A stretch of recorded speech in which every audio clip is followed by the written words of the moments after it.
cold like Gabby. She's just a girl and she's on fire. CS Gets Fit on Instagram.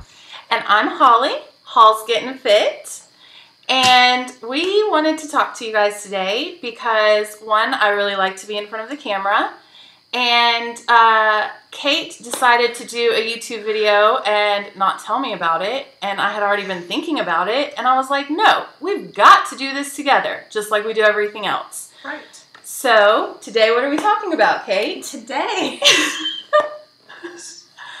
we are going to talk about ways to hold each other accountable. Surprise! How to hold each other accountable. So we were inspired because we had been looking at these BuzzFeeds, how to know when someone's your best friend, and all of them obviously applied to us because we've been best friends for a long time. And so we were thinking, how do you become a fitness best friend, which is a little bit different than a best friend, because it's even more. So, numero uno, stalk each other's fitness apps. Okay, so these are the apps that Hall's Gets Fit, Hall's Getting Fit, and I have. We have number one, MyFitnessPal. Great app. Great app. All right. Number two, we have Map My Run. Number three, we have Fitbit. We have all of those. And Instagram. Well, yeah, of course, we have Instagram. Do you want to go ahead? So, the first important thing to remember about using the fitness apps is to make your diary public. Yeah, which can be really hard, not to cut you off. Sometimes that's a hard decision. You don't want everyone to see what you eat every day, but you know what? It holds you accountable. It does. And not only that, but Kate holds you accountable. For instance, when I'm about to stuff my face, oh, you can't see that, she will tell me, stop right now. Because she is the food diary police. Which I am. I get on MyFitnessPal, which is kind of creepy, and I look at Holly's diary throughout the day and see what she's eaten. And you know what? She does the same thing for me.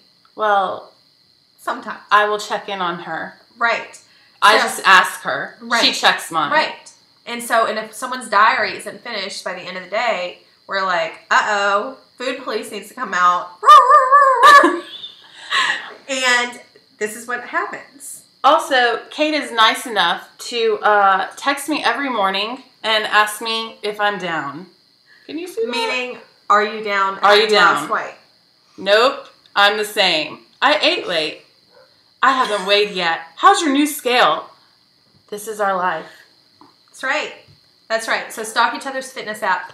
Also, if you're considering getting a Fitbit, we both have the Fitbit Charge HR. Love it. We've had it about a week and a half. Tracks your steps, tracks your heart rate. You do not have to wear a chest strap. Some people have asked me that. And it also will send you random updates like, Holly's on your toes. You better get to stepping. And it makes you really want to take those 10,000 steps per day. Especially if you're really competitive like we are. That's right. All right. So the next thing you've got to do, and this can be one of the toughest things, is know your bestie's weight and measurements. Yeah, and a lot of people are really sensitive about knowing each other's weight, which I would be one of those people who I don't have my weight posted. People want to know my weight. I would tell them privately, but I'm someone who's very secretive, always been very private about my weight. But Holly knows what I weigh.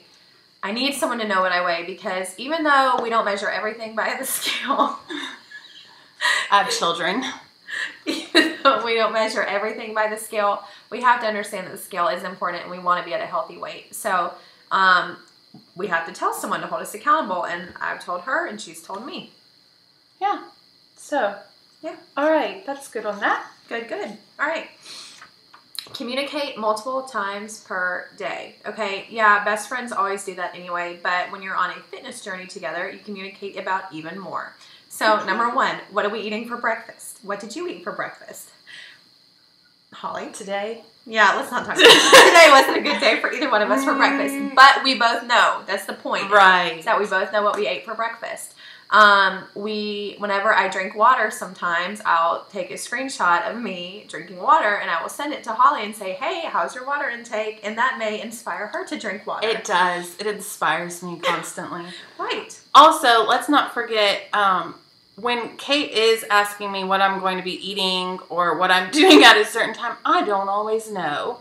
But it's good to start going ahead and thinking about what you're going to be doing for breakfast or lunch or dinner that day. That way you're not going out to get fast food, or, you know, you've got an idea of what you're going to be doing. And I'll also add to that really fast that, like, sometimes the day before, when we know we have a busy day coming up, we'll say, okay, what are our plans for tomorrow? When are we going to exercise? When are we going to do this? So, you know, we don't really, I read this somewhere, no one really has time for any of this. You make time for it, just like you make time for your life, all the things that are important in it. Fitness is important, eating right is important, and so sometimes that requires planning things out in advance. And I'm not a very good planner, but Kate helps me with that. Yeah. All right, and next, don't stand your bestie up. That's right. Don't ever do it. If she's planning the time to get there, she has a very busy schedule. I have a very busy schedule. Our trainer has a busy schedule. Make time to get there. Just like Kate said, you know, lives are busy, and if you're not making the time, then it's not going to happen. Right, and you're much more likely to go to the gym or to follow through with something if you're meeting somebody there. So go ahead, set the time up, not, oh, sometime between this time and this time. No, 6:30, 6:35, whatever time. If you're running late, that's okay, but you're still going. So you cannot stand someone up. If you say you're going to be there, treat it like a doctor's appointment that you don't get a refund from if you cancel, you know? That's what you need to do. Everyone's time is valuable. That's right. And last, but not least, always be honest and don't judge, okay? So I'll give an example about myself today. My husband decided to purchase Krispy Kreme donuts this morning.